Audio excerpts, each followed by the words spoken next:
வெங்காய மசால் செய்யலாம். பேன் சூடானதும் 2 டேபிள் ஸ்பூன் ஆயில் சூடானதும் கடுகு 1/2 டீஸ்பூன், சீரகம் 1/2 டீஸ்பூன், கடலைப்பருப்பு உளுத்தம்பருப்பு 1 டீஸ்பூன்.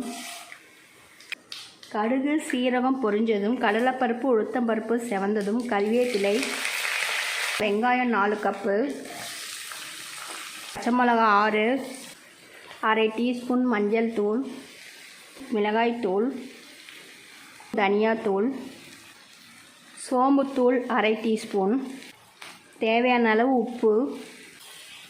பச்சை வாசனை போகிற வரைக்கும் 1 நிமிஷத்துக்கு நல்லா வதக்கிடலாம். 1 டேபிள் ஸ்பூன் கடலை மாவு. பச்சை வாசனை போகிற வரைக்கும் நல்லா குக் பண்ணியாச்சு. கொத்தமல்லி, வெங்காய மசால் ரெடி ஆயிடுச்சு. இது போல் ட்ரை பண்ணி பாருங்கள். தேங்க்யூ.